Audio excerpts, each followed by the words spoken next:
না, আসলে আমি মাদ্রাসা সম্পর্কে যতটুকু জানি, বাংলাদেশের মাদ্রাসা সম্পর্কে আমার যেটা মনে হয় যে মাদ্রাসাগুলো থাকা উচিত নয়। কারণ অনেক সময় মাদ্রাসা দেখা যায়, সব সময় নয়, অনেক সময় দেখা যায় যে মাদ্রাসাগুলোতে জিহাদি তৈরি হচ্ছে। কারণ এখন আপনারা যদি দেখেন নিউজগুলো, মাদ্রাসায় শিশুর ধর্ষণ চলছে, শিশু নির্যাতন চলছে, বলাৎকার চলছে এবং ইমাম, মাদ্রাসার শিক্ষক এরা ধরা পড়ছে, এরা জেলে যাচ্ছে। কিন্তু এদের এই শুধু তো শাস্তি দিলে হয় না, এই শিক্ষা ব্যবস্থার পরিবর্তন দরকার। আর মাদ্রাসার আমার মনে হয় না কোনো দরকার আছে, কারণ এই মাদ্রাসা থেকে পাশ করে কেউ কিছুই করে না।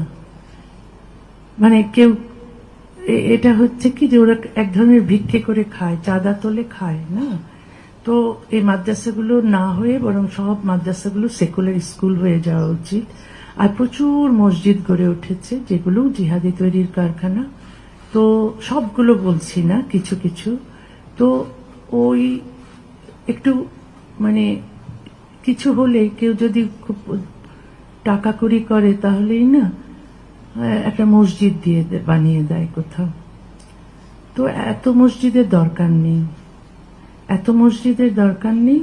এটাও আসলে সরকারের কন্ট্রোল করা উচিত, এবং সরকার নিজে থেকে ধর্ম প্রচার করুক সেটাও তো ঠিক নয়।